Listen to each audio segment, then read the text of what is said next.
Hey everybody, Almost Mythic here, back with another Magic Gathering Arena video, and today we're going to be playing Reanimator Rex. So, the main goal of this deck is like any Reanimator deck, you want to throw things in your graveyard as quickly as you can, so that's where the Stitcher Suppliers and the Glowspore Shamans are going to come in handy. And then you want to reanimate the big things that you throw in, so, you know, Journey to Eternity, Blood for Bones, Bond of Revival. The things we're trying to reanimate the most would be Void Beckoner, or Space Godzilla Void Invader, or Space Godzilla Death Virus, you know, before they change the card, Titanoth Rex, and or Godzilla Primeval Champion. These two are super easy to get in the graveyard, even if they're in our opening hand, so that's always nice. Molder Hulk is cheaper to cast per every creature in our graveyard. Galta is she's just a big girl, so it really works out. There is kind of a cool interaction here with Krull Harpooner. Based on how many creatures are in your graveyard, you may be able to get out a Galta for super cheap, just based on your Krull Harpooner. And then 3 Lotless Giants, because I freaking love this card. It's really cool. And in the right situation, this can hit for 7, 8, 9, 10 damage somewhere in there.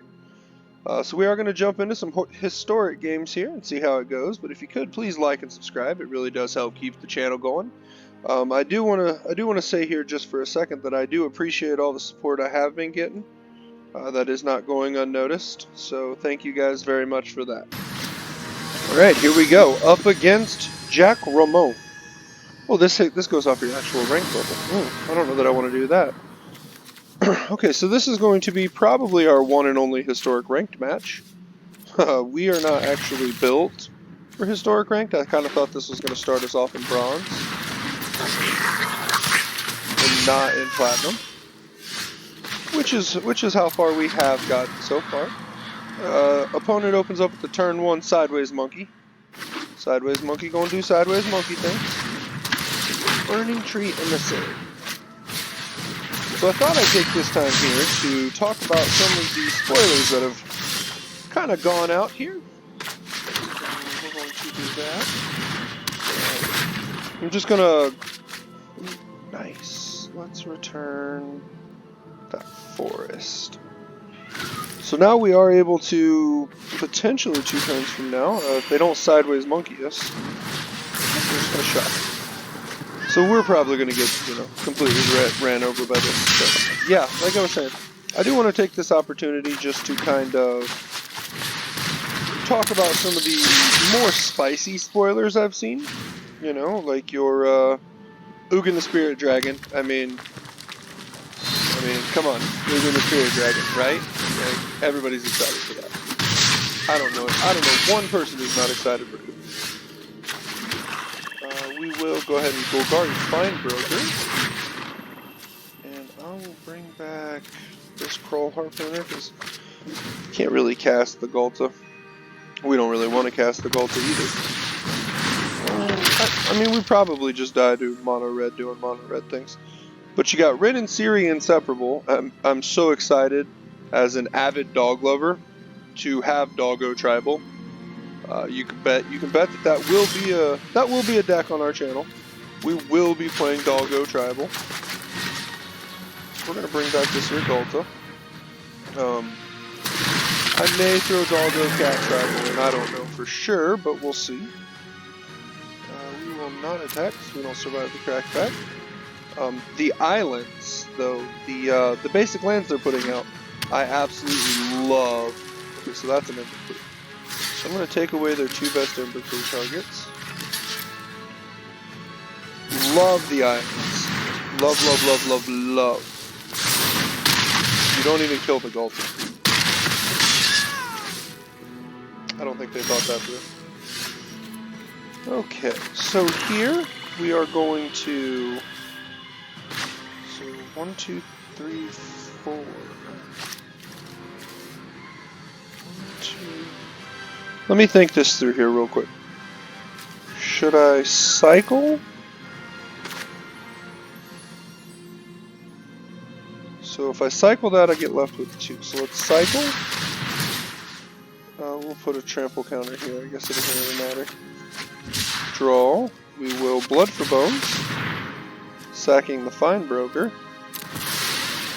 We're going to bring back our old 11-11 here. And we'll bring the Fine Broker back to our hand. And we're going to swing for 12. And we're kind of on the uptick now because they have to... Now they can equip this to anything they want, but...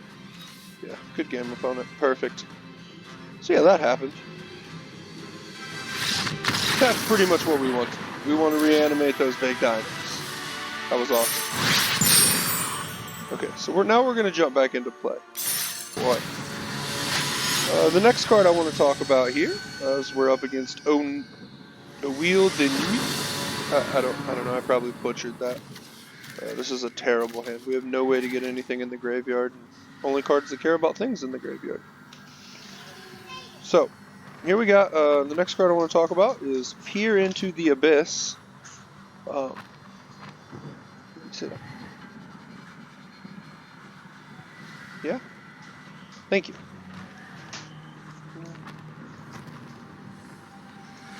But yes, the next card I want to talk about is Peer into the Abyss. I think so 7 mana is a lot. It's a lot. 7 mana is always going to be a lot, but I guess if you were to run into some sort of splash green, play Golgari, you could potentially get it out earlier than turn 6. I do like the kind of combination of Underworld Dreams into Peer into the Abyss, which is essentially lethal. Because odds are by turn, even if you can cheat it out on 5, odds are by turn 5 you've whittled them down to below 20 anyways. And every time they would draw, they would lose 1 life from Underworld Dreams. So that is the thing. I am kind of interested to see how this resolves, based on, target player draws cards equal to half the number of cards in their library and loses half their life. So does that resolve first, or... Oh, this is a tough one to bend. I think we're going to get rid of the bond. No, we better keep the bond. And we'll get rid of the Golza. I think is a better choice. But, so, if they lose half their life from the start, that you win. I mean, nobody's going to be turbo drawing through their deck that fast.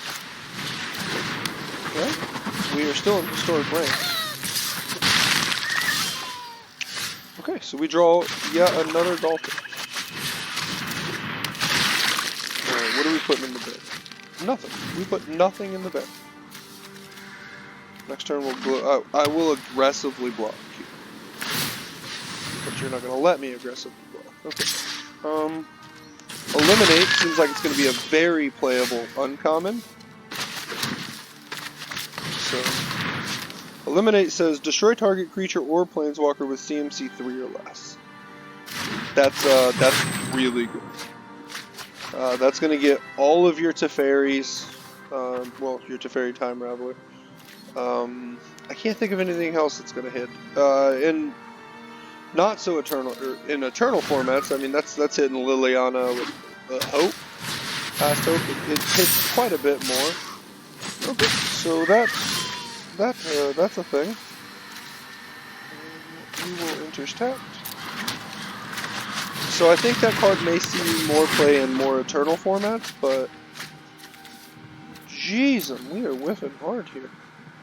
And we're gonna no attacks. Quarion Dryad's nifty card, but not really my cup of tea. Okay, so we just lose to Tempered Steel. That's what's happening here. The next card we can talk about, Chromatic Ori. That's a real good card. I have 1 card in my graveyard. Cool. So, yeah, no, we don't win. But Chromatic Ori, it says you may spend mana as though it were any mana of any color, and it taps to add 5 mana. It's a 7. It is a 7 mana artifact, legendary artifact. But I guess I didn't hit take action there. I wasn't really paying attention. Let's just go ahead and good game opponent. But that has an interesting kind of combo as a, holy crap. Okay, so they drew almost all of their tempered steel. Wow. I wasn't going to block anyways. But that is an interesting combo with, I believe it's Titan's Nest, where you can exile cards from your graveyard to make colorless mana. Well, now it makes colored mana. So, up against Dark Lion. Now I'm going to mulligan this hand. Keep this hand. This is like turbo fill your graveyard. I actually am going to get rid of one of the Stitcher Suppliers. Okay, so I'm going to try to get into some of the cards that were spoiled today. I don't know. Dog is, well, it's the Japanese version of the card. I don't actually know what it is, per se. But we'll call it Dog. Divest. Nice. So Dog is the, basically you sacrifice, that's funny. Sacrifice it, and it gives target creature indestructible. So, you know, pretty simple. I don't know what person in their right mind is ever going to sacrifice a dog for any reason. I sure won't. Well, I don't want to say for any reason. I sure won't hopefully have to. What do we got? See the Truth would be the next one. Obviously, these are all Japanese translated cards. So this See the Truth is a 2-mana blue sorcery.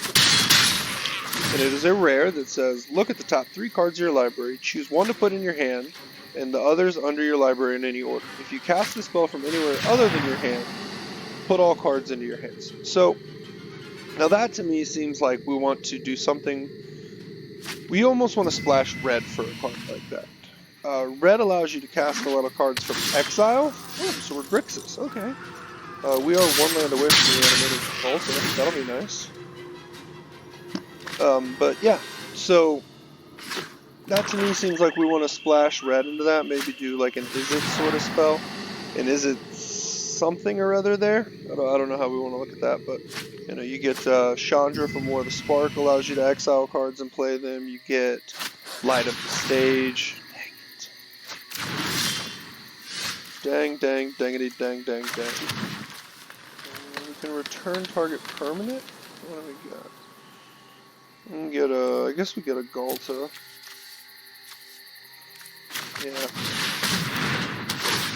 I guess that's what we're gonna do. We're just gonna go ahead and grab the big girl. Make him have an answer for it. But that's what I think we should. That's how I think that See the Truth or whatever it ends up actually being called should be. How personally I would play that. Okay, okay, I see what we're doing here. We got Grixis Lazav, I like it.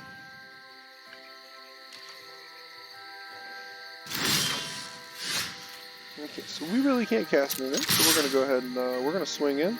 They'll block the Lazav with, well, they'll block the Stitcher Supplier with one of our Lazavs. With their Lazav. And I don't believe they have anything in the graveyard to cast yet. No, they do not. Okay, so the next thing we're going to talk about is Elder Gargaroth. Elder Gargaroth is a 5-mana, 3 and 2 green beast with Vigilance, Reach, Trample, and whenever it attacks or blocks, choose one. You can create a 3/3 green beast, gain 3 life, or draw a card. Those are all ridiculously broke. That card, in my mind, should see so much play in almost any Stompy deck. Mono Green's biggest issue is card draw. Always has been, always will be. I do find that to be the thing. So if you're talking once a turn, because it has Vigilance, you can attack with it and block with it. You're drawing 2 cards extra a turn. That is an amazing value engine for green. I know that there is the... Oh, cool. That's really cool. I like what they're doing there. I mean, I got nothing, but I like what they're doing. Well, I can't cast that either. Swing in, see if we can't fill the graveyard a little more. And then, obviously, you got dogs are a thing right now. So we are literally just milling our lands. That feels horrible. Okay, so here we got Chandra, Heart of Fire. For her +1, you can discard. You can discard your hand. We will discard this Molten Hull. Discard your hand, then exile the top 3 cards of your library until end of turn. You may play cards exiled this way. So that is a really good thing for that. See the truth we were. We'll bring that back. So there we go. That's a really good card for the See the Truth. It also has shock on a plus. So Chandra, Heart of Fire deals 2 damage to any target for another +1. No fire. So we are running into again where they put removal on a plus. That was kind of an Oko thing. They did it again. We almost had it. So there's that, and then her ultimate is search your graveyard and library for any number of red instants or sorcery cards, exile them, then shuffle your library. You may cast them till end of turn. That's pretty good. I have to block. I actually die either way. Yeah, it's a good game. I won't even block. Chandra's Magnet, no. Chandra's Incinerator seems like that's going to be a pretty interesting card. Okay, here we go. Up against Crixus. I don't know. But yeah, so another bad hand. Okay. Well, we got one good game, I guess. We'll keep, and we will bend the Molder. So obviously the goal here is to, well, we're going to play against Turbo Concede on this one. They mold to 5. They'd work. Okay, they're gonna fall. I guess we only mold to 2. They mold to 4. Blood for Bones. Okay, so cool. We hit Jack Squad there. Okay. We're gonna get in for some dabblage. Mono Blue. Treasure Hunt. Nice. Ha! I love this deck. No, yeah, they're definitely gonna beat us here. This is that mono blue, what is it? Charbelcher. There it is. I knew if I said Charber enough, I'd figure it out. But yeah, mono blue Charbelcher is what we got here. It's nifty. I think it's pretty cool. Okay, so we got that. Unfortunately, I'm gonna put that on there.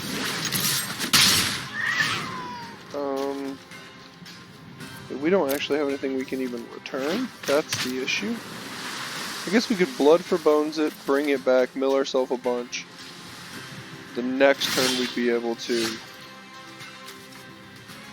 Well, it doesn't matter. We didn't draw a land.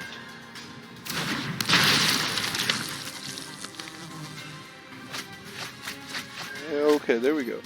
There's a Void Barrier. There's a Godzilla Death Virus.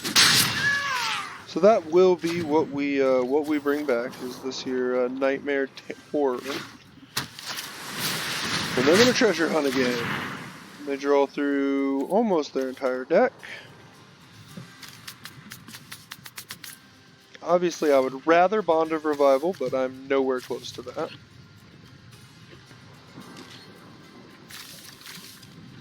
I gotta discard a bunch of cards here. 29 cards in hand. I've also seen this played in like an Is It version, where it's where you run Glinthorn Buccaneer as your discard win condition. This one is running Thassa's Oracle as their win condition, so they just want to draw themselves out of their library, which they will do next turn. Yeah. So we do lose this one. I mean, we had a slow start. They had treasure hunt in their hand. That's all you do. You mulligan until you get treasure hunt in your hand. And they got 2 really good treasure hunts. Unfortunately, the interface in this game doesn't allow for a real speedy time here trying to discard. So you get a lot of downtime like this. Or they may have disconnected. We'll sacrifice that, and we'll just stack those triggers like that, so we get 2 triggers to figure out what we want, if we want anything else. Okay, there's a Primeval Tight, so we will take that one. And I guess we'll bring Void Beckoner back into our hand.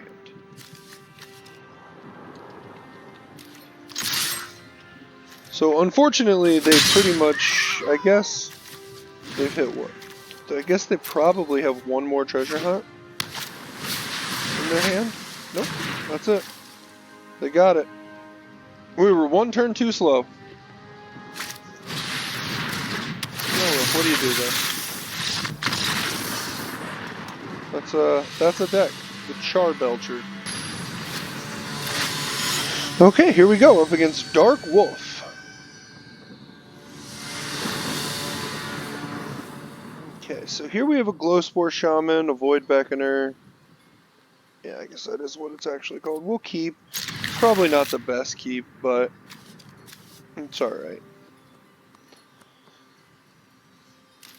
So I did switch up my, hello opponent. I did switch up my, my pet here. We got the old Nightmare Cat right now. I promise you that when I get the chance, I will be buying the Doggo. Because I am a Doggo fan. Yeah, we'll do that. That guarantees us our Ghalta on 4.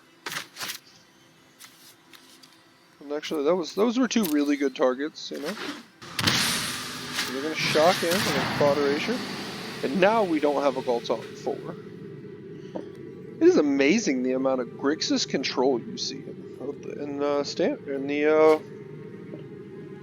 well, that can't be right. They must have something. Must have another one? Or they're gonna kill our Glowspore shot. What's this on that? No, they don't have.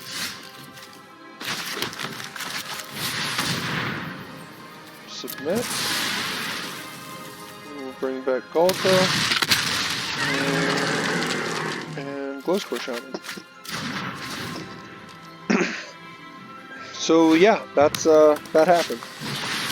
And Nicol Bolas the Ravager. Love it.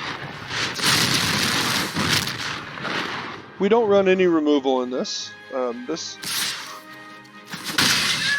they have Menace. I was like, that sounds like a bad idea. So if I do that, I can't do that. Let's Journey to Eternity. Let's go ahead and save our Ghalta if they do somehow run removal for it. Yeah. So they're going to take a lot. They're going to take 8. Next turn, we have lethal. I mean, they have to be able to remove our Ghalta twice. And even then, we can Bond of Revival it back.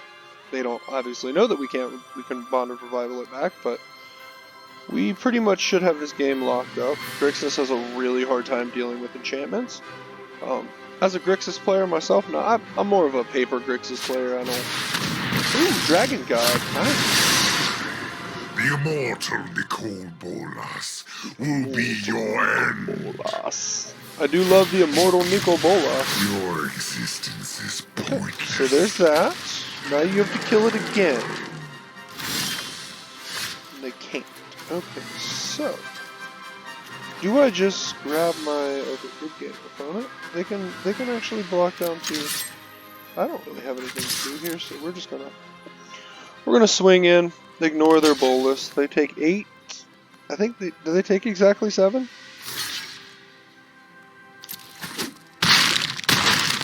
They do take exactly 7. Boy, math is hard, right? So yeah, that kind of showcases the power of Journey to Eternity there.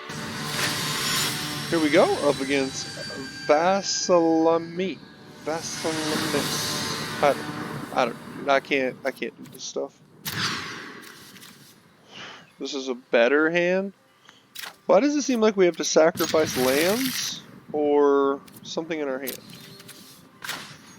Nope, we don't want that. We don't have any clan 2, so we won't take any unnecessary damage. Especially with mono red still floating around. Okay, so we got a good Blood for Bones target there. We just need to draw some lands.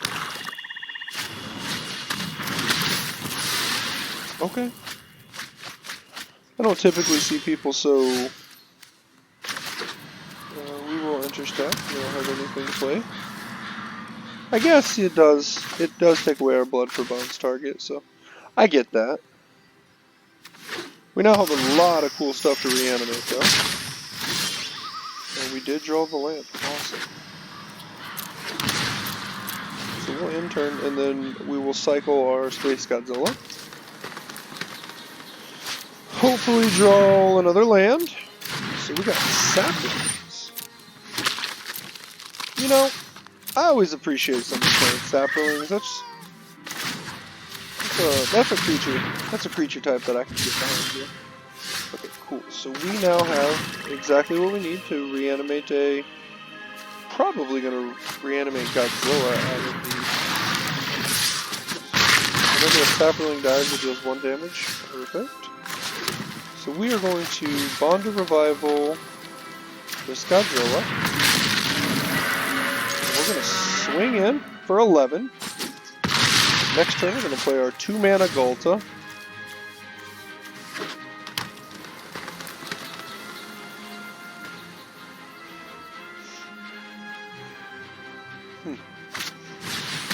Sapling Migrates. They're building them up some blockers here. They're still going for it. Oh, they're going to try to lay the beats down. So we play our 2-mana Ghalta. Journey to Attending Honor, just in case they have a way to kill it. And we swing in. Now that's whenever a sapling is. So we can kill these 2, no problem. So we're going to take 2 there.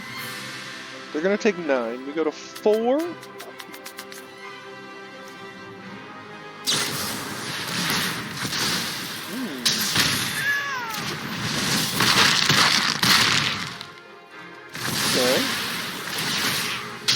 Interesting. Okay, so they did that. We lose. Good for them. Always nice to see the sapling deck do their thing. Alright. Well, you already had to win. Sorry. We don't play that game around here. Here we go up against Cedar Fest. Finally, somebody with an easy enough name to pronounce. Cedar Fest. Look at how easy that was. This is a decent hand. We're gonna keep it. You can't, I mean, I wish I had more of my reanimator spells and less of my things I want to reanimate, but we'll be alright. This looks like it's a gruel of some sort on a very slow start. I think it's a diamond.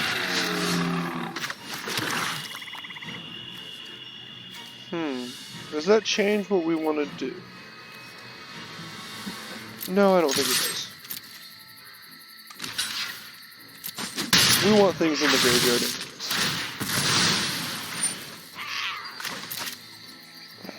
So I think here I am going to cycle my Void Beckoner, or Space Godzilla, Death Corona, or whatever it is. Whatever it's actually called versus what it's called now. Void Invader, Death Corona, whatever. Okay, so they're on a lot of mana. Another Ranging Raptor. So we're going to cycle the Death Virus, or whatever they call it. Awesome. So 2 blood for bones. That's pretty good. So we will do that. Ghalta, see, that's kind of what I was talking about, where Ghalta becomes a little cheaper, but obviously that wasn't enough to be able to play it. We will no blocks there. We'll just take the 3.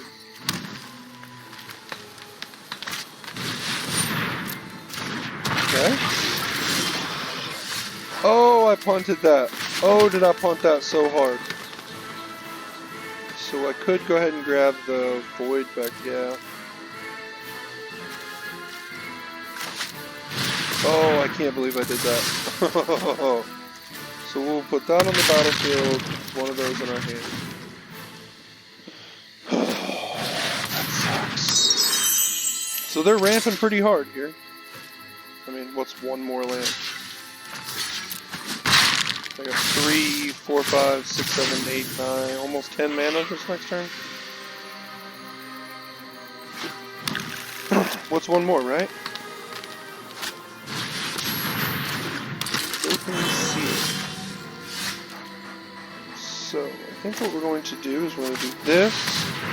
That's going to drop the Galta down to 2 mana. And we're going to play the Galta for 2 mana. And we're going to swing in with our 8/8. And they should block. Draw their card, okay, perfect. It makes no sense to double block. That's absolutely fine. I mean, chances are with all this mana, I mean, they're going to draw the card regardless. I can't stop them from doing that. Ulamog. Nice. Interesting. We have absolutely no way to deal with an Ulamog, by the way. We can just continually get in for small amounts of damage. We will cycle that and we will put a trample counter here. Not that it really matters. We will swing here.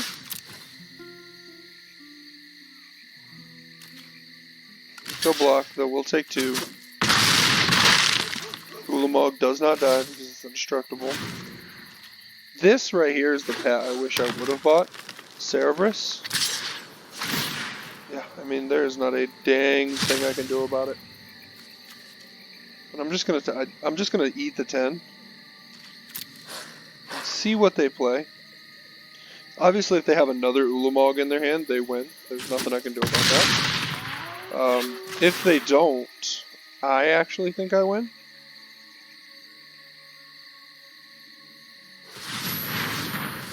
Probably have one based on that. So 2, 4, 8. Mama Zakama. Okay. So yeah, I don't think we win this one. Nope. Let's go ahead and lay the beats. It's lethal. I mean, it's 23 damage. They have to block. No, they don't. I forgot, Zakama has all sorts of abilities. We don't, I mean, we weren't gonna win this one. That was actually pretty cool to see. I mean, if you're willing to, I mean, they worked their way up to hard caster Noodle Ball. So I'm not even mad, but that is awesome. Unfortunately, we do lose this one. And you know what? I appreciate what they did there. They went straight into combat. They're going to exile 20 cards from our library. We have 3 left. We're not going to block. Let's do it again. Good game. Good game, Cedarfest. Okay. Here we go. Probably our last opponent. Raphael Carmo. Okay. Bad hand. Bad hand. But if you guys do want to see some more historic gameplay, worse hand, let me know. I will gladly... We're going to actually return both of those there Galtas. I will gladly do that. I can also, given, you know, the historic support that we have, or, you know, we have or don't have, I can also go ahead and get the historic anthology sets. I don't have any problem doing any of that. I just want to make sure the support is there, that, you know, it doesn't, it's not all for naught. That's really what I'm saying. Okay, so a Molder Hole. I'm actually going to define that. We have plenty of lands. I would like to draw maybe another one of them, or Titanmouth Rex, or something I can put into the graveyard. Up against good old Teamer Ramp. So that is not the case. So we will interest tap.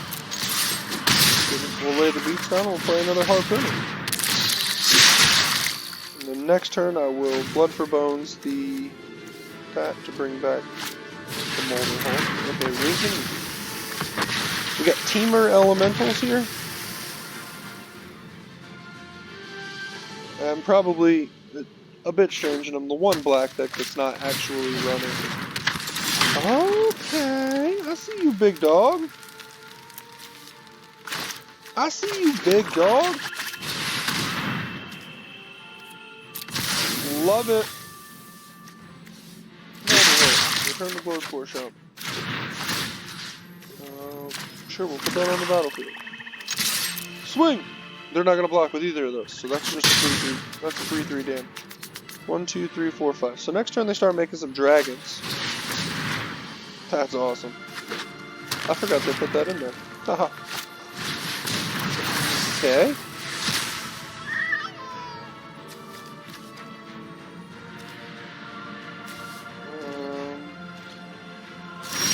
Alrighty. Okay, so that's actually really nice. So let's cycle this away. Give that trample. Not that I think they're gonna block, like, at all. Can't respond to the cycling. Can respond and kill. Oh, I need that green.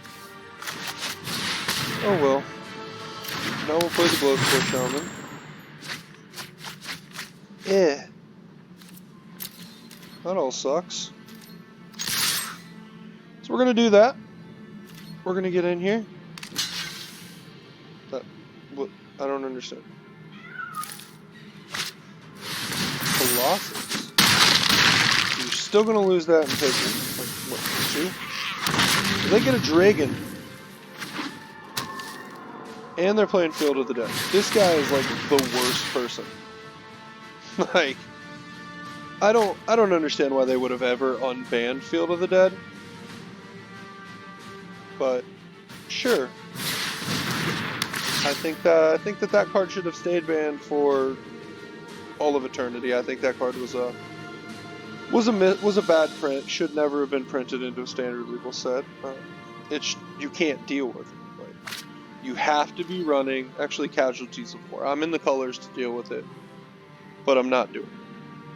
Like, I don't want to have to run land destruction in every deck just because you think Field of the Dead was appropriate.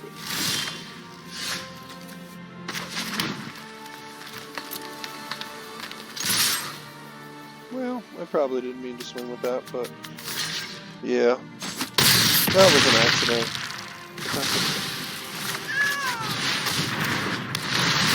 We got our Gahalta,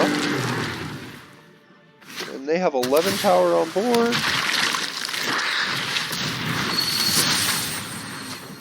So now they're doing things here.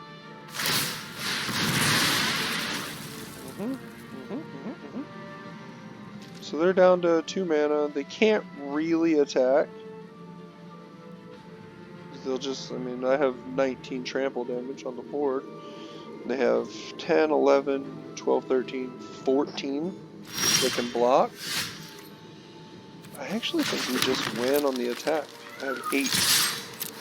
They're going to lose their whole board to stay alive.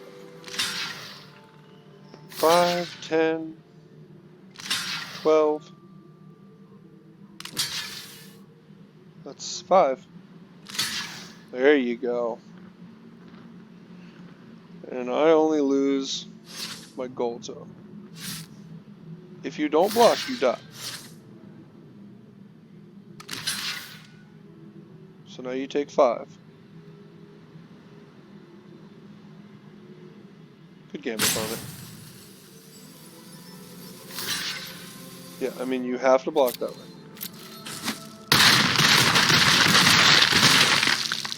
So they're down to nothing.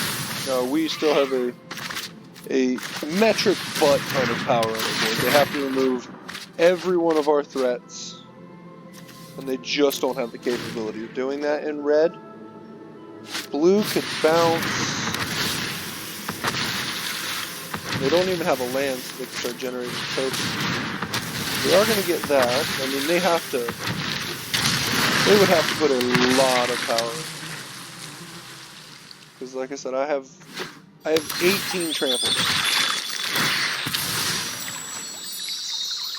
I mean, they're gonna do it. They're gonna show you the. I'm not gonna say busted. The bustedness though of Teamer Element, right there. I mean, Okay, double field of the dead. Nice. They might actually come back from this shit.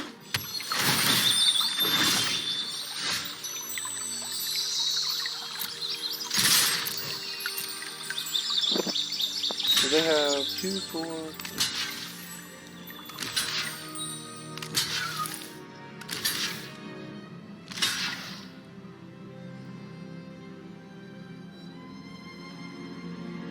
So that's 12, and they have 1, 2, 3, 4. And I will begin them. Alright, well, if you did enjoy this content, or if you want to see any more historic videos like this, let me know in the comments section down below, and I will be more than happy to facilitate those needs. You just let me know what they are, and I'll help you out the best I can. Otherwise, you guys have a wonderful day and be safe.